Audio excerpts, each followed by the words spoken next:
merayakan peristiwa liturgis yaitu perayaan wajib Santa Perawan Maria Bunda Gereja.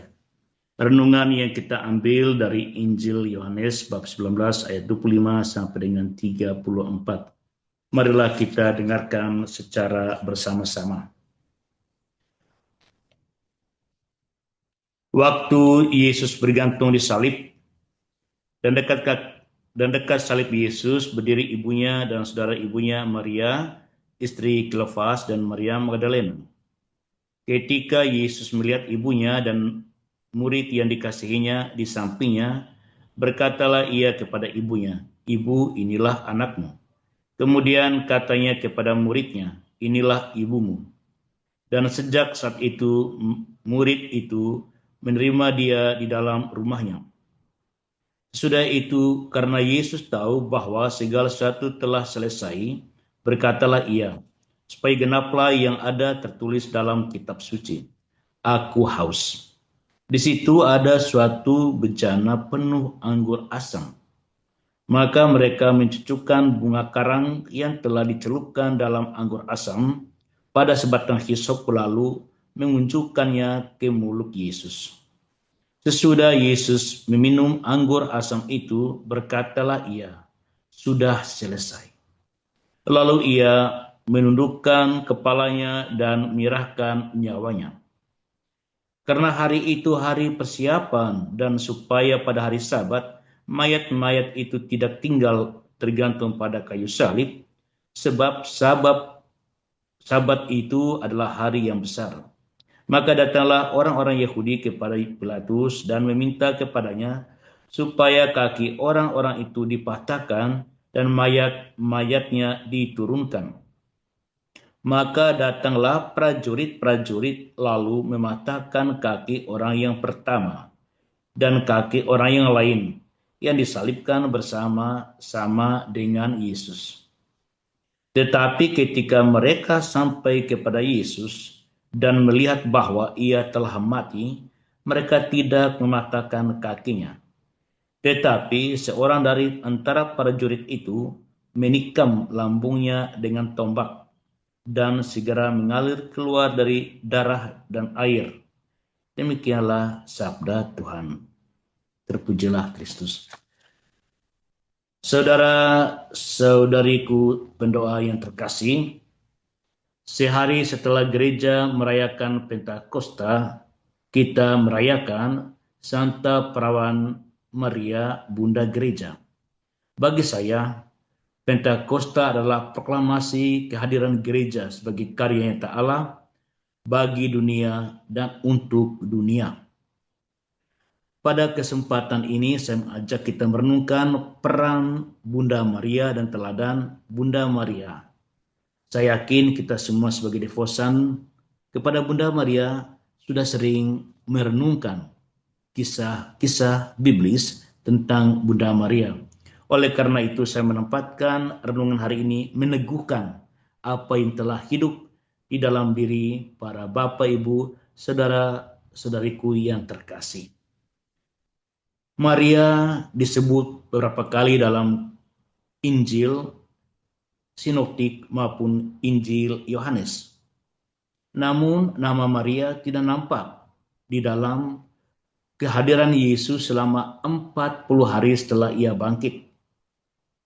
Tetapi nama Maria kembali muncul di dalam Kisah Para Rasul bab 1 ayat 12 sampai dengan ayat 14. Maria hadir bersama dengan komunitas para rasul untuk berdoa menanti kedatangan Roh Kudus. Saudara-saudariku yang terkasih di dalam Kristus, bila kita merenungkan kisah biblis tentang Bunda Maria, kita menemukan kesetiaan Bunda Maria mengikuti Yesus. Dia melihat, dia mendengar apa yang dilakukan dan apa yang dikatakan Tuhan kita Yesus Kristus. Peristiwa yang amat menyakitkan bagi seorang ibu adalah kematian tragis anaknya secara tidak wajar. Sepanjang hari, sejak Yesus diadili, Maria mengikuti seluruh peristiwa jalan salib, dan Marialah wanita yang berdiri di kaki salib menjelang kematian Tuhan kita Yesus Kristus.